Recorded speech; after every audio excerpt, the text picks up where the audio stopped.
Ladies and gentlemen, what's going on? It's your boy DK Drama, Birdgang Sports, and you already know what we here for. You know what we came to do, man. We got a lot to discuss. First and foremost, I would like to say, what's going on, y'all? How y'all been? Straight up. This video that I'm coming out with is just, simply to, give y'all some of that Eagles trash talk, or should I say, for some of the haters out there. Well, yeah, the trash talk. It's still trash talk to y'all. Even though it could be facts that we be spitting out here, y'all still say we just talking. The Eagle fans are the worst fan base. Blah blah blah blah blah blah blah. We know how everything goes with y'all. But I just got a few things I want to say about the Eagles for real, man. I do honestly think that, it's looking real good for the Eagles. Sad to say that we got rid of Nigel Bradham, or we parted ways with Nigel Bradham. It was getting amongst that time.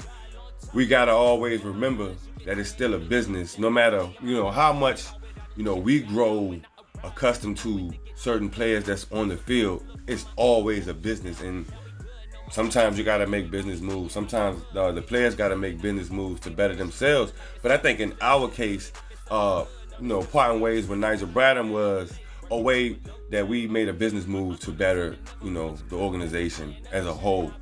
Not saying that, he was a bad player, but he was getting old and, he was getting hurt a lot, towards the end of his run with us.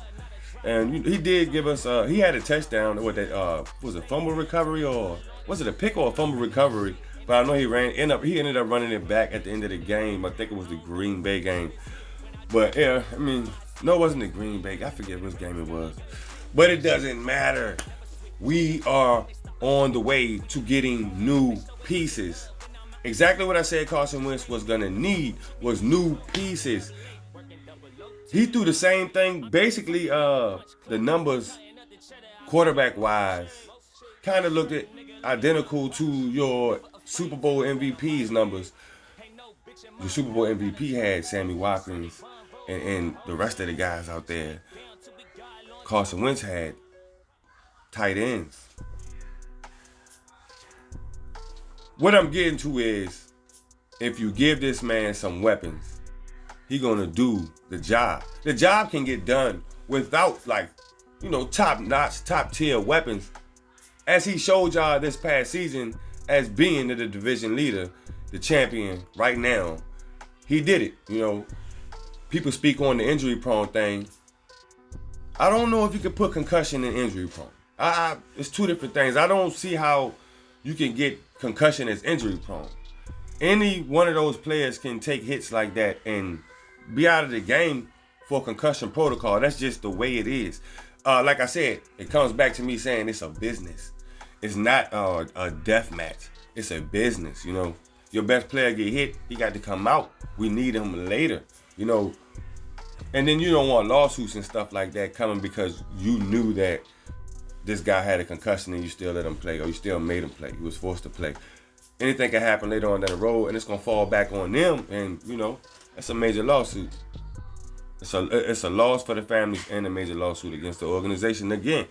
But I'm just here to say that we get Carson Wentz a few pieces, not even a few. I think if you get one solid wide receiver out there, because I do believe we're going to continue forward with Deshaun Jackson.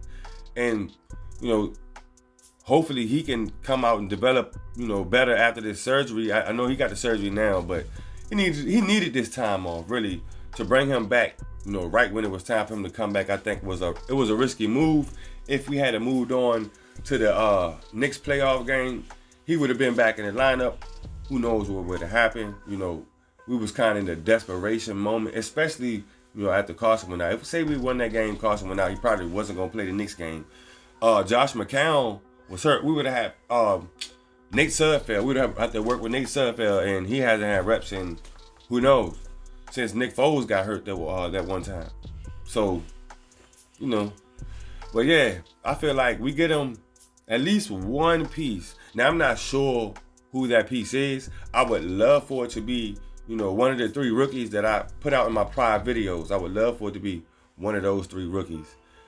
Just to have the guys, the longevity behind a great player.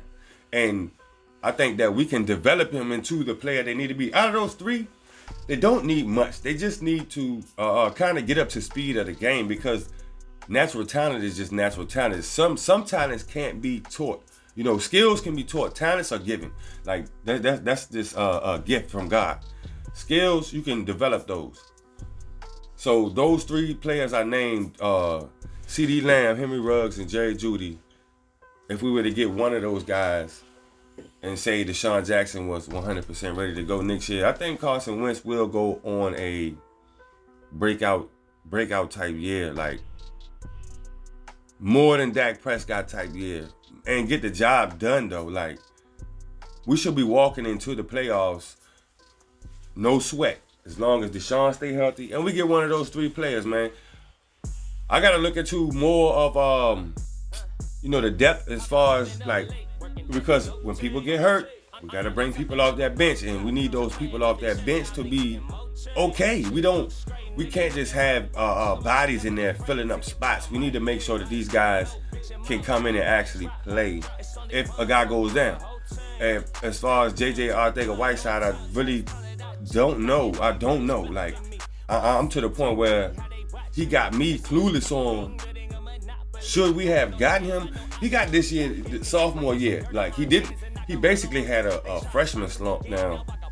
To have a freshman and a sophomore slump, I don't know. I guess it's another one bites the dust when it comes to him. You know, y'all let me know y'all opinion on JJ Arcega. Like, what do y'all think is gonna happen for him in the near future as far as next season? Like, because we need to see something as far as next season out of JJ Arcega, or we really gonna be in the way. You know, we don't want to wait 4 years like Nelson Aguilar to really come to the conclusion where, hey man, this guy is just not a good fit for our team. Not saying he's not a good fit in the NFL for any other team. He's just not a good fit for our team. But all in all, man, that's just really what I wanted to talk about to y'all. No analytics here. It's all my opinion. Everything I'm telling y'all right now is just my opinion. But I really do feel like that, you know, you give Carson just one extra piece. We keep Goddard, we keep Ertz. And then you got, I don't know about Alshon. I think we should get rid of Alshon too. But you keep Goddard, you keep Ertz. And you have Deshaun Jackson out there. And another new, fresh piece, man. Like, I really do think we need a fresh piece. Like, we need to start from the drawing board at wide receiver. We need to really try to shoot and get a dominant wide receiver and take the choices, like, right, because we didn't get DK Metcalf. We got JJ Arcega-Whiteside. And DK Metcalf, you know, really put us out of contention in the playoffs, period. He put us out. Like, that was his catch, that long bomb to really seal the deal. He iced us up. Game over. We out. But yeah, we just got to get better. So as far as, like, you know, looking at these players and really deciding who's going to be, you know, something in the future, like the longer future, like not next season future, but 5 to 6 seasons. Can this guy be here strong and be producing great numbers in 5 to 6 seasons? Those are the type of wide receivers we need. I mean, it was a given, though. You should have looked at DK Metcalf and JJ and just said, it is what it is, man. But y'all let me know what y'all think down below in the comments, man. And I appreciate y'all watching this video. This your boy DK Drama, Birdgang Sports. And I'm out.